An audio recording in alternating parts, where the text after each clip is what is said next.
الحمد للہ وحدہ والصلاة والسلام علی من لا نبی بعدہ فاعوذ باللہ من الشیطان الرجیم بسم اللہ الرحمن الرحیم۔ ارکان ایمان کا تذکرہ چل رہا ہے۔ ایمان باللہ اور ایمان بالملائکہ، اس کا بیان مکمل ہوا۔ اب ارکان ایمان کے سلسلے میں تیسرا رکن ہے ایمان بالکتب، اللہ تعالیٰ کی نازل کردہ کتابوں کے اوپر ایمان لانا۔ حدیث جبریل کے اندر جب سرتاج رسول صلی اللہ علیہ وسلم سے پوچھا گیا تھا کہ مل ایمان، ایمان کیا ہے، تو آپ صلی اللہ علیہ وسلم نے جواب میں ارشاد فرمایا تھا الایمان ان تؤمن باللہ و ملائکتہ و کتبہ و رسلہ والیوم الآخر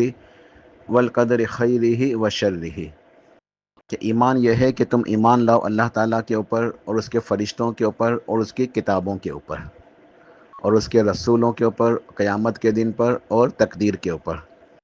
تو وہ کتب ہی اس کی کتابوں کے اوپر۔ تو آج انشاءاللہ ہم ایمان بالکتب کے اوپر جو ہے کچھ نصیحت کریں گے انشاءاللہ اللہ پاک کی توفیق سے۔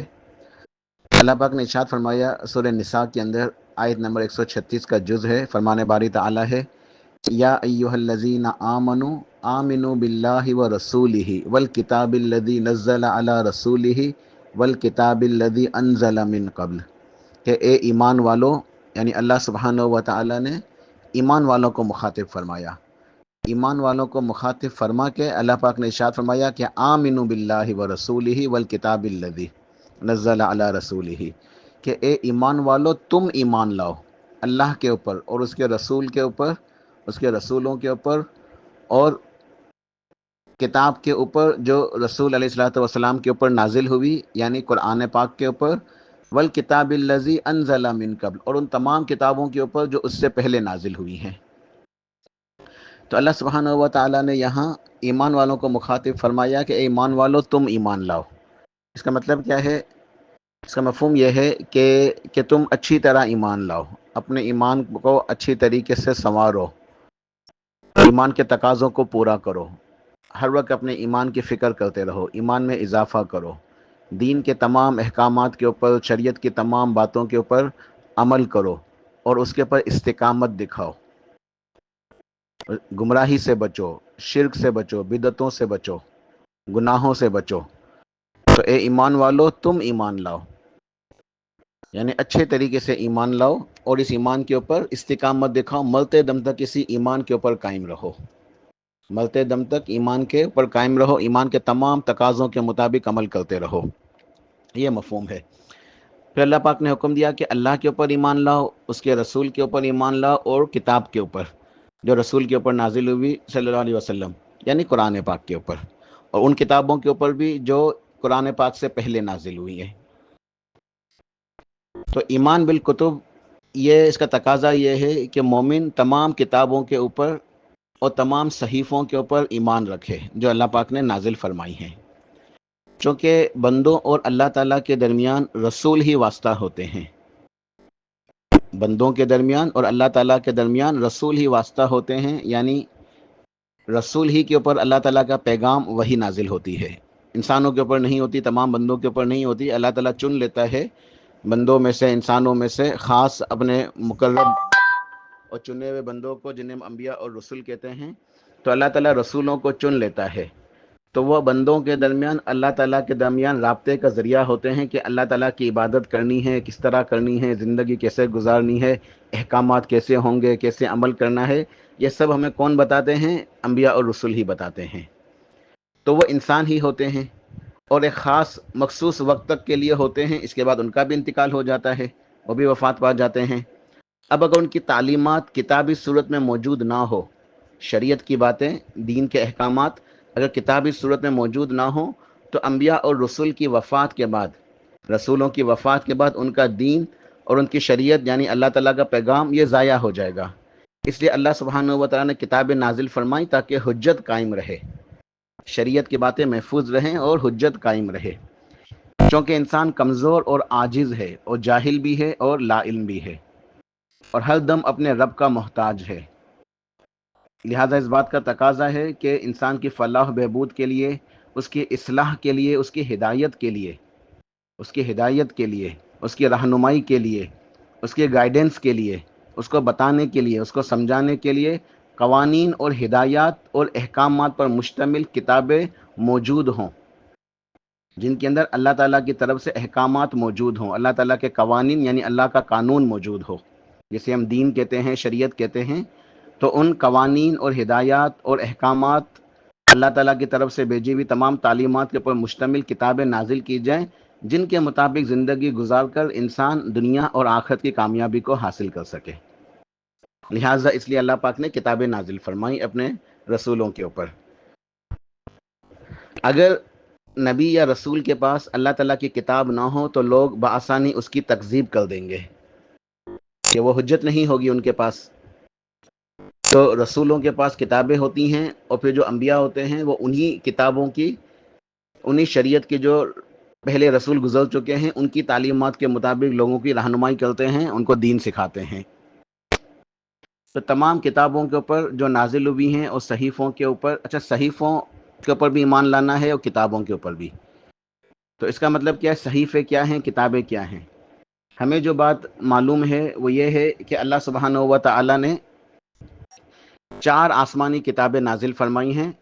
توریت، زبور، انجیل اور قرآن پاک۔ اس کے علاوہ کچھ انبیاء اور رسول کے اوپر، کچھ کے اوپر صحیفے نازل ہوئے۔ صحیفے ہوتے ہیں کچھ، یعنی کہ مکمل کتاب نہیں، لیکن احکامات کے سلسلے میں لکھی ہوئی کچھ صحیفے، کچھ صفحات، جسے ہم پوری مکمل کتاب نہیں کہیں گے تو چھوٹی کتاب یا کتابچہ یا بکلیٹ کہہ سکتے ہیں۔ تو یہ کن کن رسولوں کے اوپر نازل ہوئی یہ اللہ ہی کے علم ہے۔ ہمیں جو جو باتیں کتاب و سنت سے ثابت ہیں ہم ان کے اوپر ایمان رکھیں گے۔ ہمیں یہ بات معلوم ہے کہ اللہ پاک نے 4 کتابیں نازل فرمائی ہیں، توریت، زبور، انجیل اور قرآن پاک، اور کچھ صحیفے بھی نازل فرمائے ہیں، جیسے حضرت موسیٰ علیہ السلام کے اوپر بھی کچھ صحیفے اترے، اس کے علاوہ سیدنا ابراہیم علیہ السلام کے اوپر بھی ذکر ملتا ہے۔ تو جن رسولوں کے اوپر صحیفے نازل ہوئے ہم ان کے اوپر بھی ایمان لاتے ہیں۔ تو تورات یہ نازل ہوئی سیدنا موسیٰ علیہ السلام کے اوپر، زبور نازل ہوئی سیدنا داؤد علیہ السلام کے اوپر، انجیل نازل ہوئی سیدنا عیسیٰ علیہ السلام کے اوپر، اور قرآن مجید فرقان حمید ہمارے پیارے نبی کریم محمد الرسول اللہ سرتاج الرسل سرور کائنات صلی اللہ علیہ وسلم کے اوپر۔ تو ان تمام کتابوں کا موضوع کیا ہوتا ہے؟ ان تمام کتابوں کا موضوع اور صحیفوں کا یہ ہوتا ہے ایمان، اللہ تعالیٰ کی توحید، ایمان، عبادت، پھر عبادت کیسے کرنی ہے، معاملات کیسے ہوں گے، معاشرت، زندگی کیسے گزارنی ہے، اور ساتھ ساتھ زندگی گزارنے کے تمام احکامات، قوانین۔ اور ان کتابوں کے اندر تورات، زبور، انجیل اور دیگر صحیفوں کے اندر بھی ہمارے پیارے نبی جو آخری نبی ہیں، آخری رسول ہیں، آخری پیغمبر ہیں صلی اللہ علیہ وسلم، تو ہمارے پیارے نبی علیہ الصلوۃ والسلام کی تمام نشانیاں، ان کی علامتیں، اور قرآن پاک جو نازل ہوگی، آخری کتاب ہوگی، یہ تمام باتیں پچھلی کتابوں کے اندر موجود تھیں۔ ہمارے نبی علیہ الصلوۃ والسلام کی باتیں کہ آپ آخری نبی، آخری رسول ہوں گے، آپ کی امت آخری امت ہوگی، اور آپ کے اوپر جو کتاب نازل ہوگی قرآن پاک وہ آخری کتاب ہوگی، آپ کا دین اسلام آخری دین ہوگا، یہ تمام باتیں پچھلی کتابوں کے اندر بھی موجود تھیں۔ اب انہوں نے ان کو بدل دیا، ان کے لوگوں نے ان کو اپنے انبیاء اور رسول کی جو تعلیمات تھی اس کو مسخ کر دیا، بلا دیا، اور اس کے اندر تحریف کر دی، تبدیلیاں کر دی، لہٰذا اب وہ منسوخ ہو گئی ہیں، اب وہ منسوخ ہو گئی ہیں۔ اب ان کے اوپر ایمان باقی ہے، ہم توریت کے اوپر، زبور، انجیل اور تمام صحیفوں کے اوپر ایمان لاتے ہیں، مگر ان کے اوپر عمل نہیں کر سکتے۔ اب کوئی شخص توریت کے اوپر عمل کر کے، یا زبور کے اوپر، یا انجیل یا دیگر صحیفوں کے اوپر عمل کر کے جنت میں نہیں جا سکتا، اس کی نجات ممکن نہیں ہے، وہ کامیاب نہیں ہو سکتا۔ اب کامیابی کے لیے ضروری ہے کہ قرآن پاک کے اوپر ہی ایمان لائے اور قرآن پاک کی تعلیمات کے مطابق ہی زندگی گزارے، کیونکہ قرآن پاک نے پچھلی کتابوں کو منسوخ کر دیا ہے، پچھلی کتابوں کو، پچھلے صحیفوں کو منسوخ کر دیا ہے۔ اب ان کے ہمارا ایمان ہے کہ وہ اللہ تعالیٰ نے نازل فرمائی ہیں، اپنے نبیوں کے اوپر جو نازل ہوئی تھی وہ برحق ہیں، لیکن اب وہ قابل عمل نہیں ہے، منسوخ ہو چکی ہیں۔ اب عمل کرنا ہوگا تو صرف اور صرف کتاب و سنت کے اوپر، یعنی قرآن پاک کے اوپر۔ اللہ سبحانہ و تعالیٰ نے سورہ آل عمران میں ارشاد فرمایا، اللہ لا الہ الا هو الحی القیوم، کہ اللہ تعالیٰ اس کے سوا کوئی معبود برحق نہیں ہے، وہ الحی القیوم ہے، وہ زندہ ہے ہمیشہ سے، سب کی زندگیوں کا مالک ہے اور سب کو قائم رکھنے والا ہے۔ نزل علیک الکتاب بالحق مصدقا لما بین یدیہ، اے میرے حبیب صلی اللہ علیہ وسلم، ہم نے آپ کے اوپر کتاب کو نازل کیا جو بالکل برحق ہے، سچی کتاب، یعنی قرآن پاک۔ مصدقا لما بین یدیہ، وہ جو پچھلی کتابیں آپ سے پہلے نازل ہو چکی ہیں، توریت، زبور، انجیل وغیرہ، ان سب کی تصدیق کرنے والی ہے۔ قرآن پاک ان سب کتابوں کی تصدیق کرنے والی ہے۔ وَأَنزَلَ التَّوْرَاةَ وَالْإِنجِيلَ، اور ہم نے نازل کی تورات اور انجیل، ہم نے تورات اور انجیل نازل کی۔ اگلی آیت میں ارشاد فرمایا من قبل ھدی للناس وانزل الفرقان، اس سے پہلے توریت اور انجیل یہ لوگوں کے لیے ہدایت تھی، یہ لوگوں کے لیے ہدایت دی۔ وانزل الفرقان، پھر اس کے بعد اللہ نے فرقان کو نازل کیا۔ فرقان قرآن پاک کا ہی نام ہے کہ اللہ پاک نے اس کے بعد قرآن پاک کو، یعنی فرقان قرآن پاک کا نام ہے۔ ہم کہتے ہیں نا قرآن مجید، فرقان حمید، یہ تو فرقان قرآن پاک کا نام ہے۔ تو اللہ پاک نے اس کے بعد توریت اور انجیل کے بعد قرآن کو نازل کیا، جو حق اور باطل کے درمیان فرق کرنے والی کتاب ہے، حق اور باطل کے درمیان فرق کرنے والی کتاب ہے۔ تو ان آیات، یہ سورہ آل عمران کی آیت ہیں، آیت نمبر 2، 3 اور 4، سورہ آل عمران کی آیت نمبر 2، 3 اور 4۔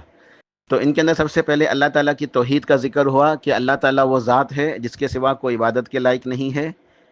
اور وہ الحی القیوم ہے۔ اس کے بعد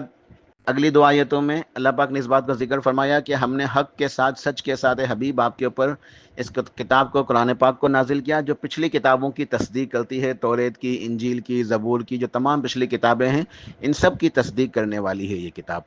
اور جو یہ پہلے کتابیں تھیں وہ لوگوں کے لیے ہدایت تھیں، لیکن جب فرقان یعنی قرآن پاک نازل ہو گئی تو اب وہ منسوخ ہو گئی۔ اب قرآن پاک لوگوں کے درمیان حق اور باطل میں فرق کرنے والی کتاب ہے، یعنی اب قرآن پاک کتاب ہدایت ہے۔ اب فلاح حاصل کرنی ہے، کامیاب ہونا ہے، نجات چاہیے، جنت میں جانا ہے، جہنم سے بچنا ہے، تو اب قرآن پاک کے اوپر ایمان لاؤ، قرآن پاک کے مطابق، اس کی تعلیمات کے مطابق عمل کرو، اور پچھلی کتابوں کے اوپر بھی ایمان لاؤ۔ سورہ نساء میں اللہ پاک نے ارشاد فرمایا وَآتَيْنَا دَاوُودَ زَبُورًا، کہ یقیناً ہم نے داؤد علیہ السلام کو زبور عطا کی تھی، یعنی داؤد علیہ السلام کے اوپر زبور نازل ہوئی تھی۔ تو یہ آسمانی کتابیں ہیں، توریت، زبور، انجیل، جن کا ذکر قرآن پاک کے اندر موجود ہے۔ صحف کا ذکر بھی موجود ہے، صحائف۔ سورہ اعلیٰ میں ارشاد فرمایا ان ھذا لفی الصحف الاولی صحف ابراہیم و موسیٰ، کہ یہ ہدایت کی باتیں یہ سب قرآن پاک کے اندر بھی موجود ہیں، اور اس کے علاوہ جو پیچھے یعنی اس سے پہلے قرآن پاک سے پہلے صحیفے گزر چکے ان کے اندر بھی یہ ہدایت کی باتیں موجود تھیں۔ صحف الاولی،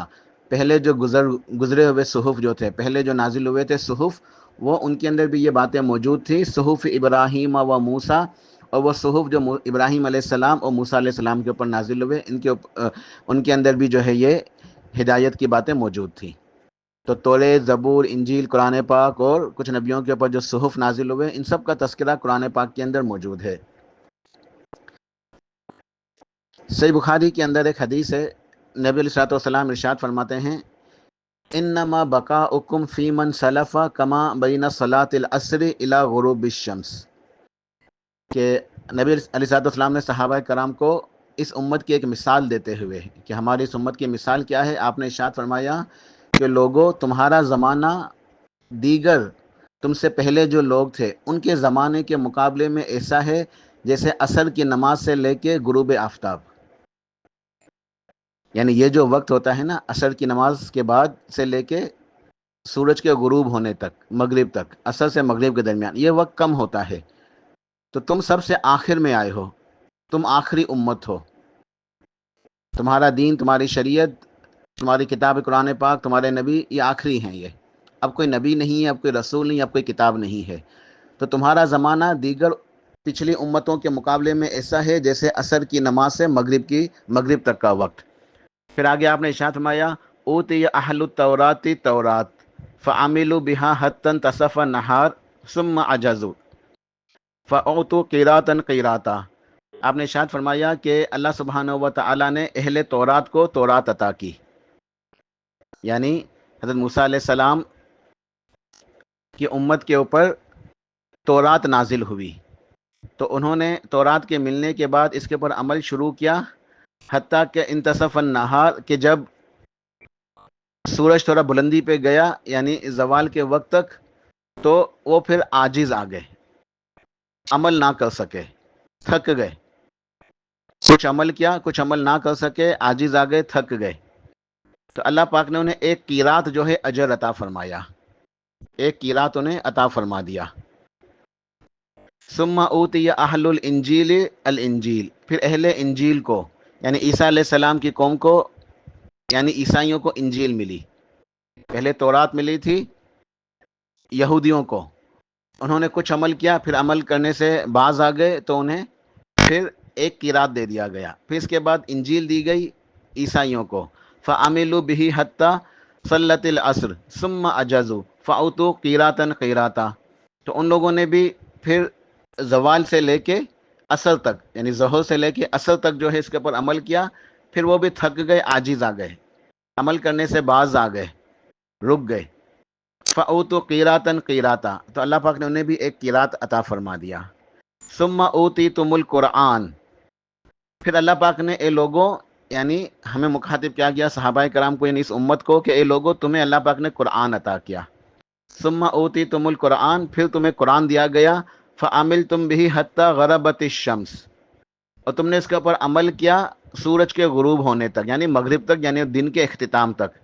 فاوتیتم قیراتین قیراتین، تو اللہ پاک نے تمہیں قیراتین، دو دو قیرات اجر عطا فرمایا، تمہیں دو قیرات اجر عطا فرمایا۔ فقال اہل الکتاب، تو جو اہل کتاب تھے وہ کہنے لگے، یعنی یہود و نصارہ، کہ اقل منا عملا و اکثر اجرا، کہ ان کا عمل تو ہم سے کم ہے بہت ہی، انہوں نے تو آخری وقت میں تھوڑا سا عمل کیا اور ان کا اجر زیادہ ہو گیا ہم سے۔ قال اللہ سبحانہ و تعالی هل ظلمتم من حقکم من شیء، اللہ سبحانہ و تعالیٰ نے ان سے فرمایا کیا میں نے تمہارے حق میں کوئی کمی کی، تمہارے اوپر کوئی ظلم کیا، تمہیں جو بدلہ دینا تھا اسے کچھ کم دیا؟ قالوا لا، وہ کہنے لگے نہیں اے ہمارے رب، یعنی اللہ سبحانہ و تعالیٰ کبھی بھی اپنے بندوں کے اوپر ظلم نہیں فرماتا، وہ ظلم سے پاک ہے، تو اللہ پاک نے ظلم نہیں فرمایا، بلکہ ان کا جو حق بنتا تھا ان کے حق کے مطابق ان کو اجر عطا فرما دیا، جتنا بدلہ بنتا تھا پورے کا پورا بدلہ دے دیا، کوئی کمی نہیں کی۔ قال هو فضلی اوتیہ من اشاء، پھر اللہ پاک نے ارشاد فرمایا کہ یہ تو میرا فضل ہے، جسے میں چاہوں اپنی رحمت سے زیادہ عطا فرما دوں، یہ میرا فضل ہے، میں اپنی رحمت سے جسے چاہے زیادہ عطا فرما دوں، یعنی میں نے اہل قرآن کو، یعنی ہماری امت کو، مسلمانوں کو زیادہ اجر و ثواب عطا فرمایا، تو یہ میرا فضل ہے کہ میں جسے چاہے اپنے فضل سے نوازوں۔ تو اس حدیث شریف کا مفہوم یہ ہے کہ سب سے پہلے جو قرآن پاک سے بھی پہلے جو پچھلی کتابیں یا پچھلی امتیں گزر چکی ہیں، ان لوگوں کی ایک مثال بیان کی گئی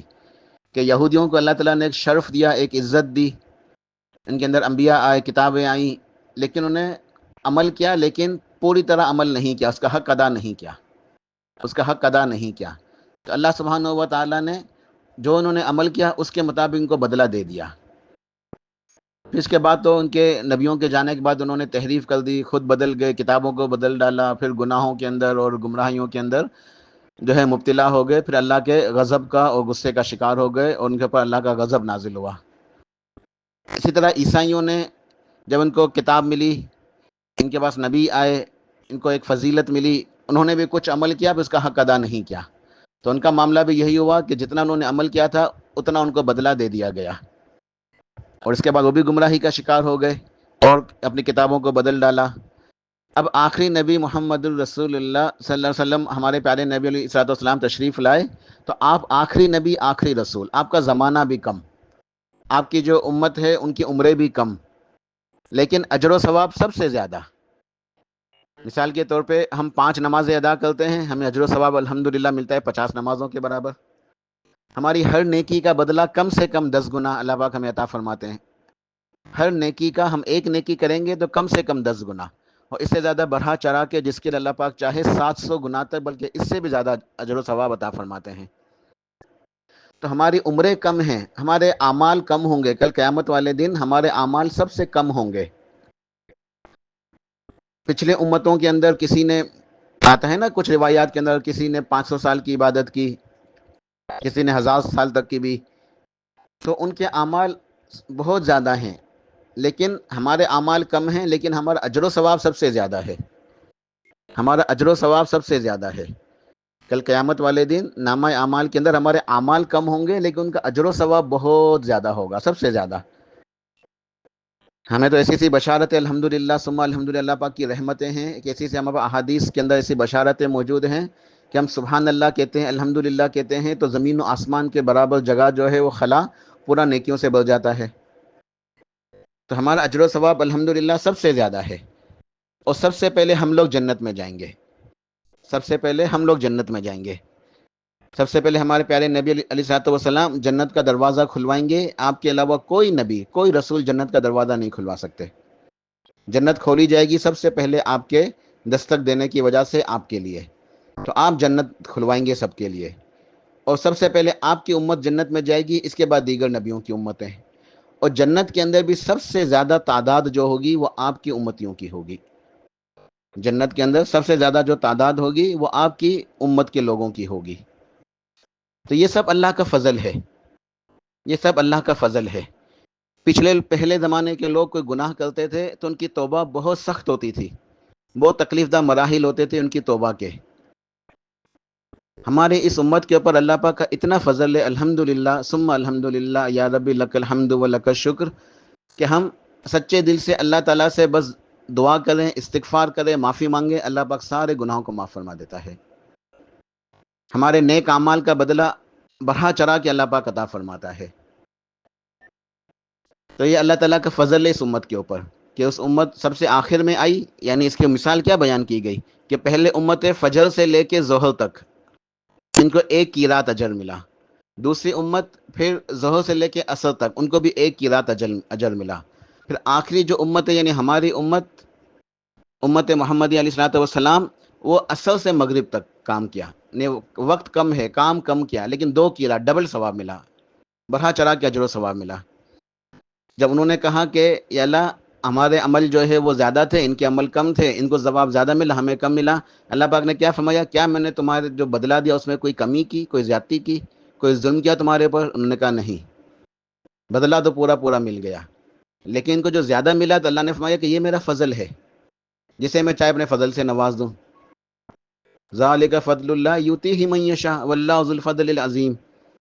اللہ تو بہت فضل عظیم کا مالک ہے، یہ اللہ کا فضل ہے جسے اللہ چاہے اپنے فضل سے نواز دے۔